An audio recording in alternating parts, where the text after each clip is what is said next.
Welcome all of you to our July board meeting. Okay. And I'm going to ask Mr. Heitman if he would open us in a word of prayer and lead us in the Pledge of Allegiance. All right, let's please stand.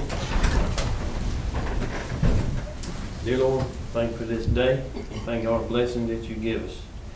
Please be with us and guide us as we make decisions best for this community and the students. In all these names we pray, amen. Amen. Y'all speak on seat, let me hear. All right.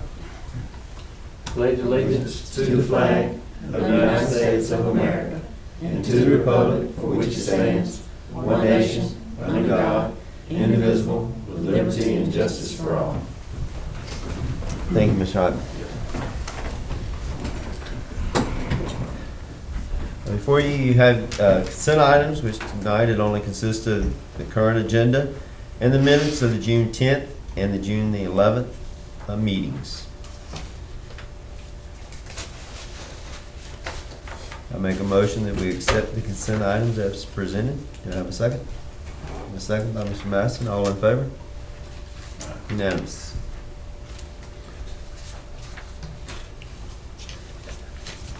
Don't have any public participation, so we're going to move on to our financials. Okay. Well, we now have 100% of our year complete. Of course, as you, all of you know, from being on the board last year, this is not the final statement, but we do have 12 months in there. We're still accruing expenses and accruing revenues, but this is a pretty good picture of where we're standing. You can see if you look down the revenues, most of those are a little bit over. There are a couple that are under 100%. The QBE, you remember we talked about the DOE was cutting or reducing our final QBE payment by $74,655, which was the state health amount that they were funding. But we're actually saving $126,299, excuse me, in our expenditures because we don't have to spend that. So our net savings is about $51,644. But that will be a little bit less than the 100% because of that. The other thing that's looks a little low is the state grants. We have $32,185 budgeted for facility safety bond grant. That is a grant that you have to spend the money before you get the grant. We did spend about $20,000 of that, and we should receive that, and we'll have that as a receivable. So that amount will go up once we file a claim for that. The maintenance director is working on that today. I'm sorry to interrupt you. I gotta have some air. It's on. You He moved it turned it down. down. When he walked I in. just bumped it down to 70, it's on 73. Could you put it on 68, please? Uh, I can't Freeze get us hot. out. Something Yeah, to it'll take a minute for it to get down here. Yeah, I can't, and I'm hot. I'm sorry, Ms. Kay. That's okay. On the expenditure page, I'm sorry, total revenues are $11,896,491, so we're at 100.85% of our revenues. On the expenditure side, you can see that most of those are, well, all of them are under 100%, which is definitely a good thing. A few of them are a little lower, and we'll be looking into why those are lower. Some of that could be that we haven't accrued all the expenses yet, or haven't received all the bills.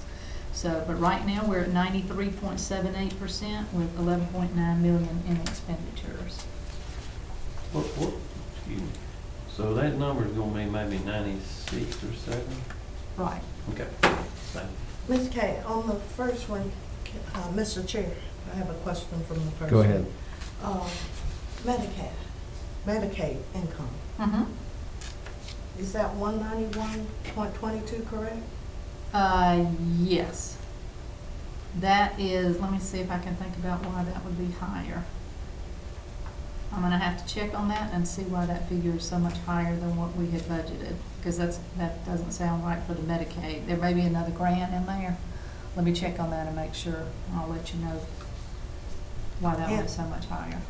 And one other one that I saw, I think I can understand the local tangible one, but the local other, That would be a combination of several things. That's interest income, that's the rent from the old high school building, any miscellaneous fees that we get. like when they rent the high school and stuff like that? Mhm. Okay, I got it. That kind Thank of you. thing.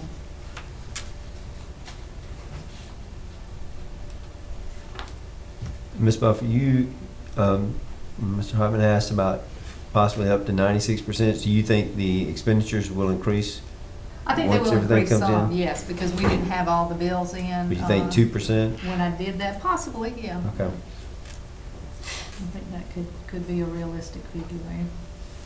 It might not be, we'll see.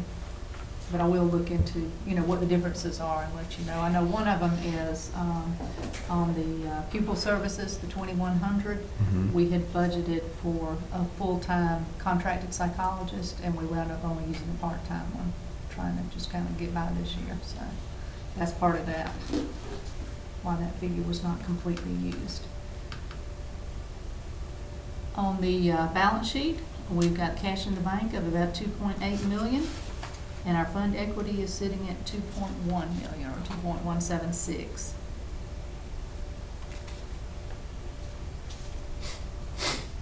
And that's just a summary showing what the fund equity is consists of. That's the revenues and expenditures. On our SPLOST report, we got good news again, 60,281.63. And again, can't explain why the SPLOST is going up. This is a great trend, so I hope it continues.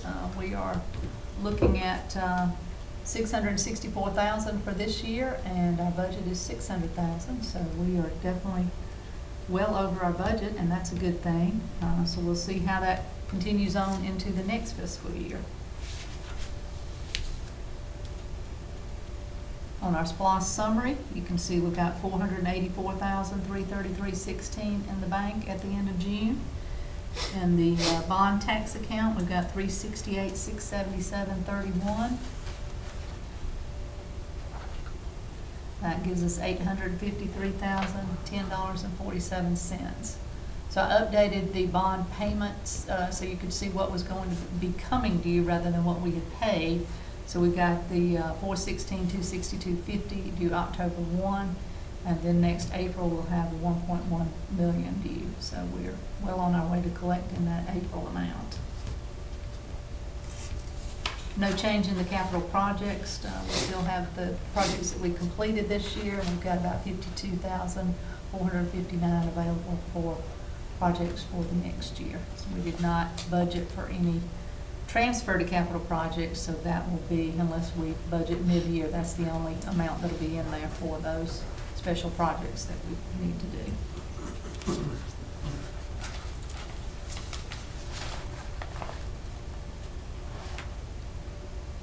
Any questions on the budget? On the financial side? I have one, and I probably know this and just can't remember right now. But the splash tax, what's the application of, is it for the splash tax? What do we use it for? No. How is it on all taxable goods bought in Lincoln County, like building a house, real estate? That's what I'm asking. I think there are exceptions for groceries and different items. I don't know the specifics on that as far as what. I know back in the day it was the penny tax. On everything, right. Everything, But but then I they passed some understand it's changed. exceptions. I'm thinking that certain food items are exempt and that kind of thing, so. Medicine, is it? Maybe medicine too. I'm not sure. But there are some exemptions. Yes, there are some exemptions. Yeah, and I think that happened when I wasn't. After the fact, the original one. Yeah, Right. That's correct. Right. Thank you. Mhm. That's all, Mr. Chair. Okay. Thank you, Ms. Buffer. Next on the agenda is the elementary school cafeteria floor. We had put out for bid the elementary school cafeteria floor to lay as the white Texas granite with a 36 by 36 tile with a red Texas granite border.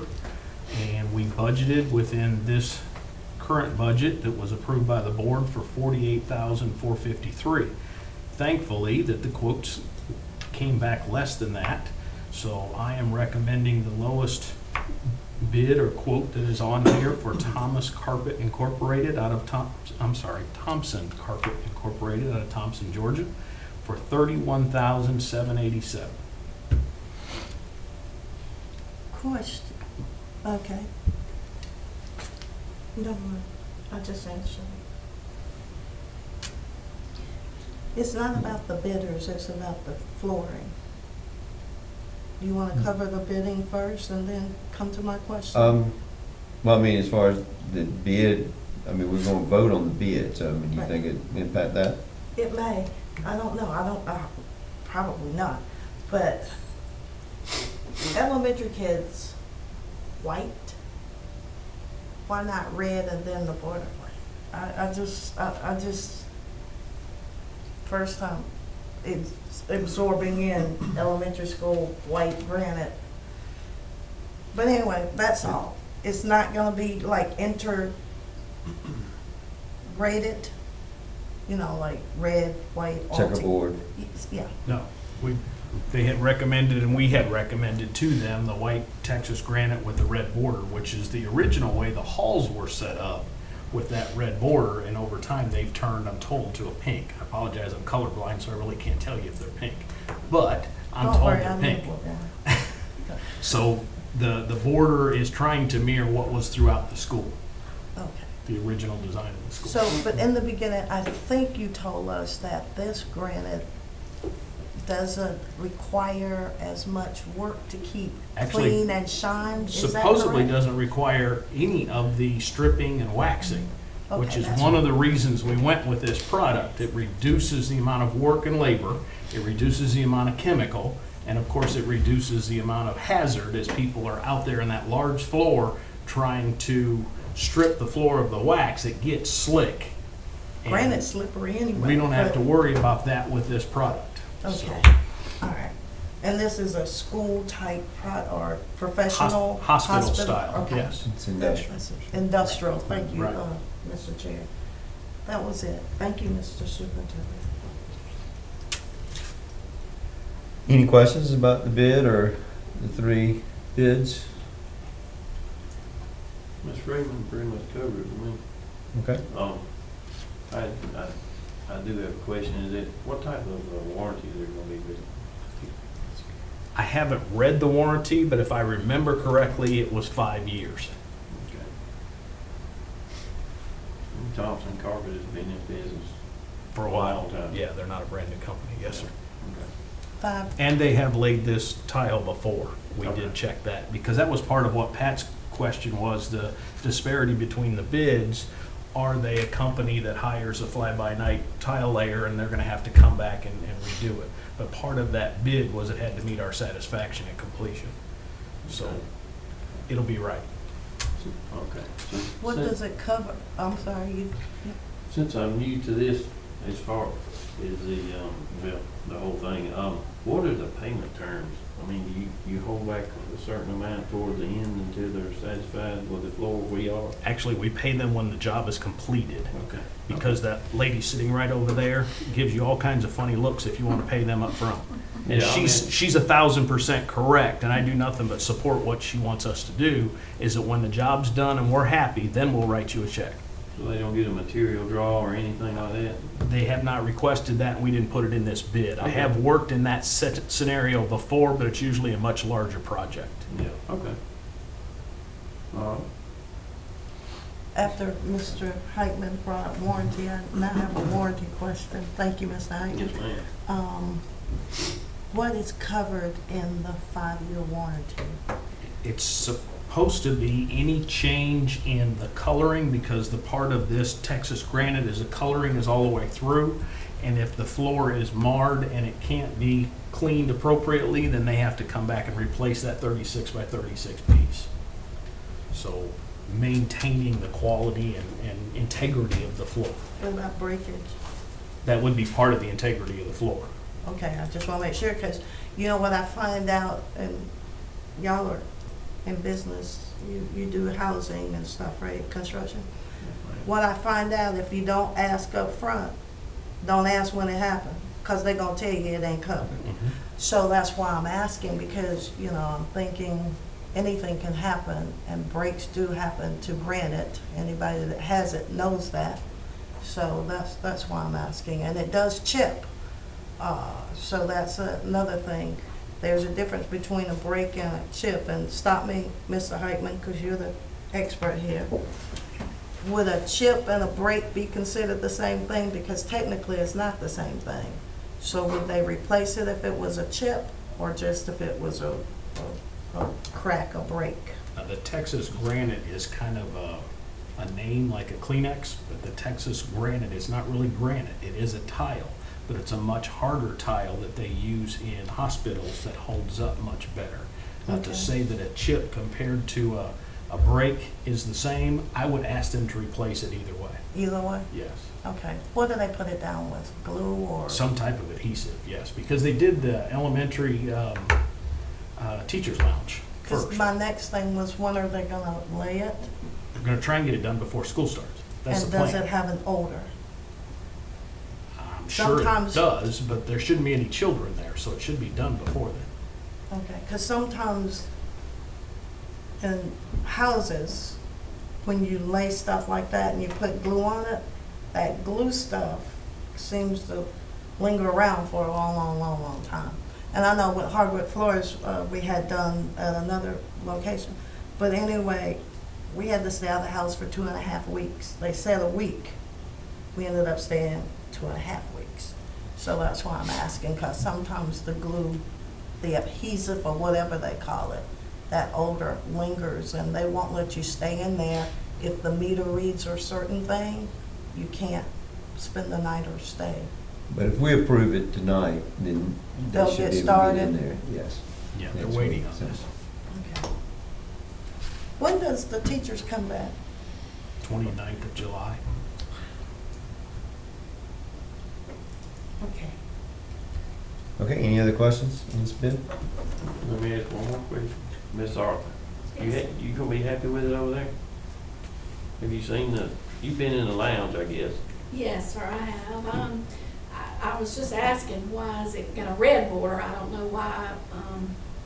I asked Ms. Kate on it. Because everything in there is blue and yellow and green, and is there a reason? Do you know why, Dr. Long? That was the original colors picked out when we went out and got the quotes. That's what was asked for, and all I did was follow through with what was Right, requested. right. I just didn't know why. And we choose school red. colors. Not elementary school colors. The border could be changed though, couldn't it? What's the elementary school colors? They're, I thought- everything's teal, yellow, bright green, Yeah, nothing red. yeah, I thought it was. Nothing. I just wonder. I'll talk to Pat. That was my only question, like, why red? I know here why red, middle school, high school, but elementary, I don't get red. But Not a fun color, is it? I like red. I'm just saying, it doesn't Later in match the life. rest of the building. They've changed it from. Right, it the used rest to of the be. building is bright yellow, teal blue, neon green. Don't put yellow in the floor, please. Put blue in there, I like blue. I like blue. Teal. But with red, you know, where is that coming in? Because there's no red there. Just school colors. That's what I was explained and what was asked for, so we just followed through with what was Yes, sir. requested. Maybe they're gonna repaint in there. I don't know. So did They're the not bid, whole building. did Well, the the- bid say it had to be, That's what was requested in the bid, yes, ma'am. The red. Yes. have they ordered it? I can't answer that Oh, question. they haven't They- even they got the should have thing, so ordered they it, ain't but- ordered it. So we have time, yeah, that's right. So my question is, you know, elementary kids are different from high school, and they like soft, nice colors, and that's one reason the elementary school has those soft, calming. Red is not a calming color. So, is there any way we could just change the border to accommodate? I don't know. That wasn't in the bid.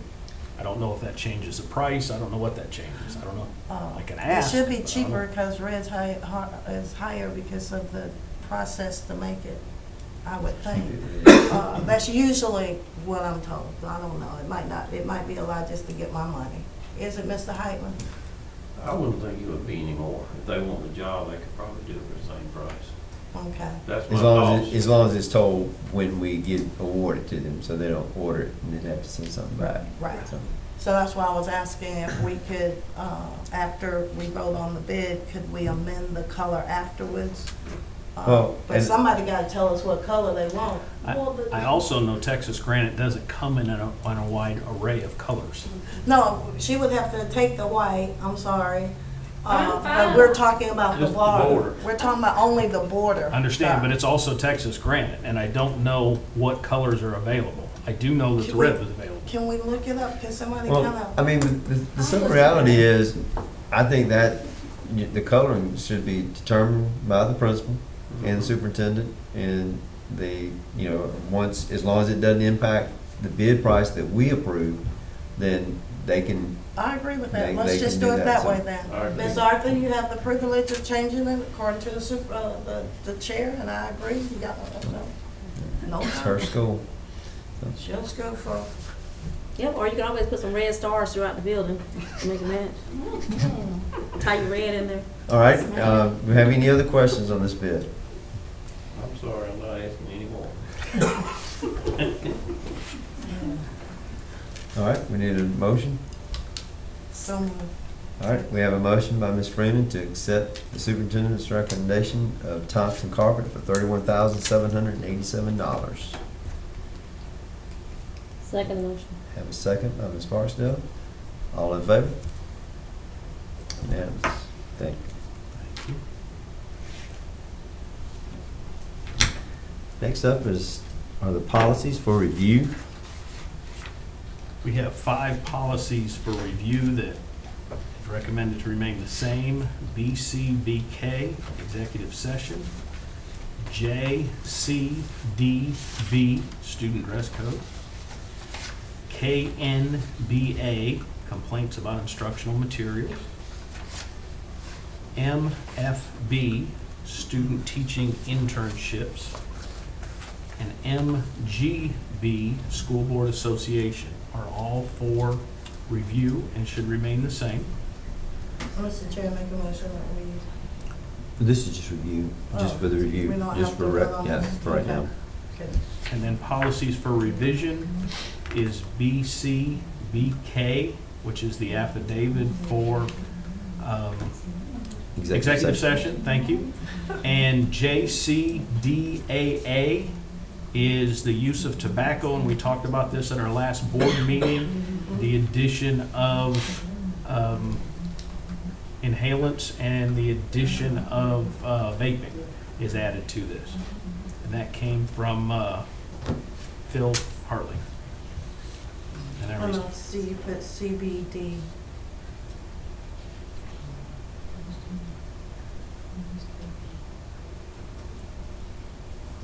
That was also the addition from Phil Hartley. That whole paragraph that's in the other color, and then in the very bottom, it says also included in this prohibition is the use of other tobacco products and electronic cigarettes and vapor products. That was all put in by Phil Hartley's recommendation. Yeah. And that came to me After- July 1, July 2, somewhere in that range. Yeah, we had talked about it because they Yes, talked ma'am. about it at the legal workshop.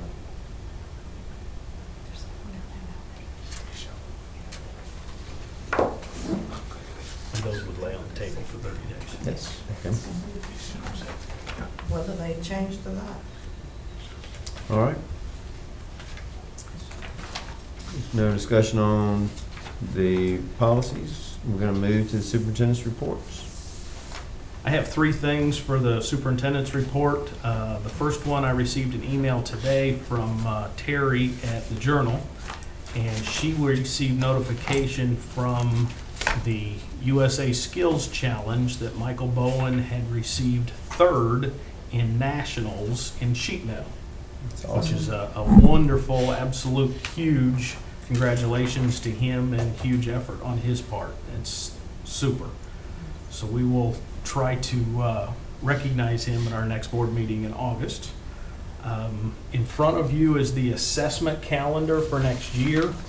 Just in case you have a question, it's still in draft form to make positive that the state doesn't change anything, but that's pretty solid with the assessment calendar.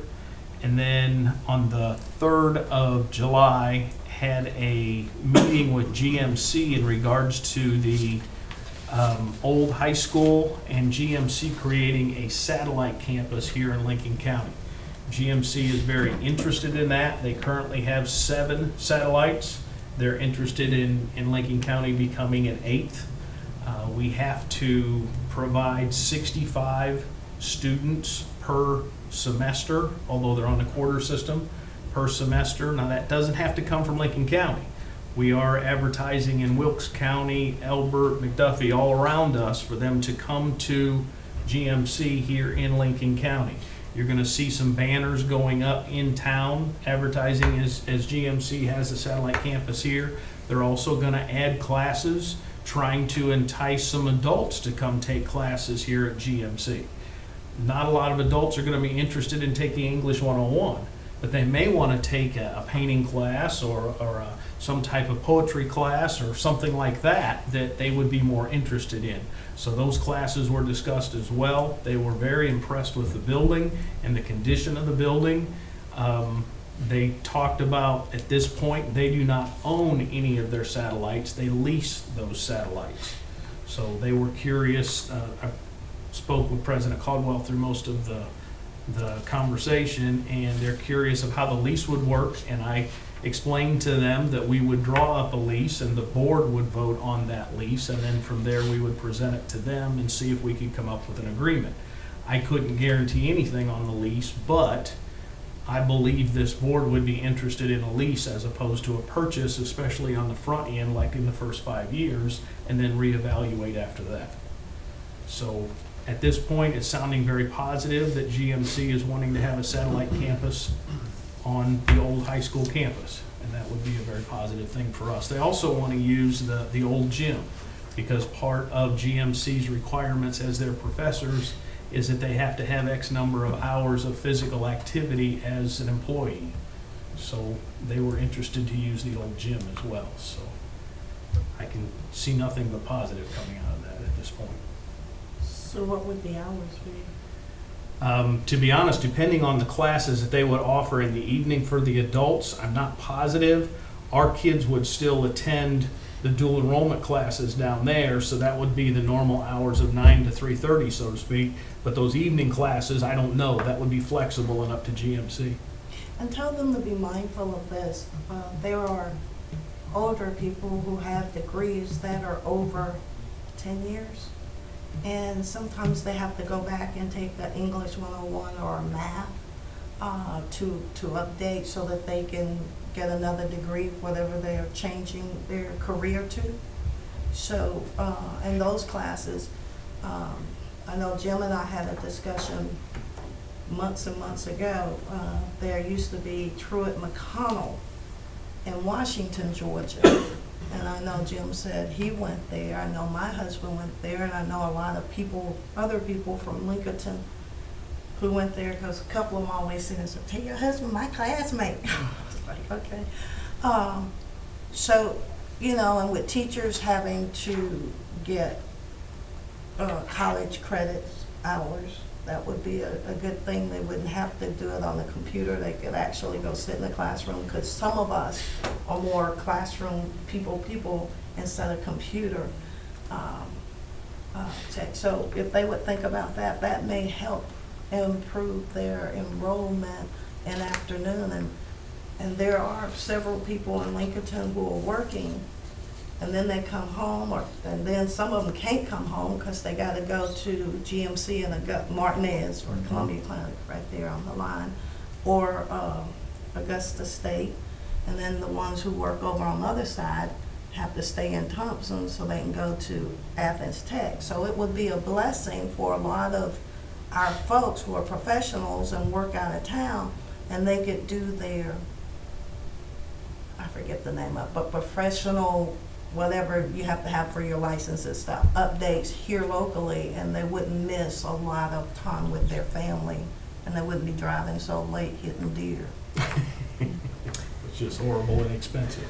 Yeah. Anything we can do to entice that type of activity on that campus would be nothing but positive for GMC and for Lincoln County in my mind. Yeah, but that's just some conversations I've heard different places. People wish that they had classes closer home. And we're an underserved area for a college without a question, so they're definitely interested. Question. Sounds good. You mentioned in the beginning that you said we have to have 65 students. That's their magic number for breaking even as a satellite campus, yes, sir. Okay, so I mean, like, if we have 45 enrolled, we're not gonna get charged something because we don't have 65 students. No, sir. They No. just want to not continue to college Right. after a certain length of time, so. They're trying to break even in paying their professors, Right, is what they're right, looking at, okay. and electricity and all those kind of Right. things. That's what they're looking at. Okay, all right, so, all right. But that's the students, that's total students, including community, not just Right, Lincoln right, County right. dual enrollment Yeah. students, so. Yeah, we just, I mean, it's gonna take I'm sure they'll commit to 2 or 3 or 4 years, something like that. You know, That's what it's they gonna need take a to. little while. I'm hoping for 5, and that was 5. part of the conversation, Okay. was that this Yeah. isn't gonna happen overnight. Right, And to entice people to come here for one class and not be sure if it's gonna be here next year is gonna be Exactly. difficult. If you let them know you're gonna be here for 5 years, yeah. I'm more interested in taking 2 or 3 classes, whether I need an associate's or whether I need something in art that I'm really interested in. I can come back next year and move to the next level. Right. But That then the other entices thing folks is- to come over. With summers classes too, because I mean, kids that go off to school and then they want to get 1 or 2 classes. Right now, most all of them either doing something online or they go to Augusta State Right. at night, during the summer. And so that'd be a huge benefit for, our kids that do Yeah. go off to college, just to come up, get a little bit ahead on during the summer. Sure. Would they count, the night and day would count as 65? Yes, That ma'am. would count up to- Would they hire any of the local master level professional educators? As many as possible, they're asking for assistance in finding as many folks that are qualified. I know Their only that's- concern is qualification, they gotta have their qualification. Right, I know that's one thing that satellite schools do is hire within the area. And Yes. that's a good thing. It gives people a few hours of extra money. Okay, And they're not driving back to Augusta hitting deer, as you identified. exactly. They're all in Lincoln County. We don't hit the deer hits us, That's Mr. correct. Lecter. That's all I All have, right. sir. All right, at this time I need a motion to go into executive session. So moved. Second by Mr. Madison. We'll get home for everything. All right, I'll call our meeting back to order. Dr. Light has recommended, and I make a motion that we accept the resignation of Miss Mary Beth Pilkington effective for the 2019-2020 school year. Have a second by Mr. Madison. All in favor? Unanimous. Dr. Light has recommended, and I make a motion that we accept the resignation of Ms. Lynn Aycock, effective June 27th, 2019. So moved. A second by Ms. Freeman. All in favor? Unanimous. It is recommended, and I make a motion, that we hire Sammy Dawkins as a bus driver for the 2019-2020 school year, depending on him meeting all the state requirements. Have a second? Ms. Barksdale, all in favor? Unanimous. It is recommended, I make a motion that we accept the resignation of Mr. Joseph Simmons, effective June 30th, 2019. Have a second by Mr. Madison. All in favor? Unanimous. It is recommended, and I make a motion that we hire Roger Zellers as a substitute custodian for the 2019-2020 school year. Second by Mr. Madison. All in favor? Unanimous. It is recommended, and I make a motion that we hire Taylor Atkins as the food, nutrition, and wellness instructor for the 2019-2020 school year. Second by Ms. Barksdale. All in favor? Unanimous. All right, that's all we have on our agenda. Need a motion to, Motion to adjourn, Mr. Chair. second by Mr. Madison. Thank you.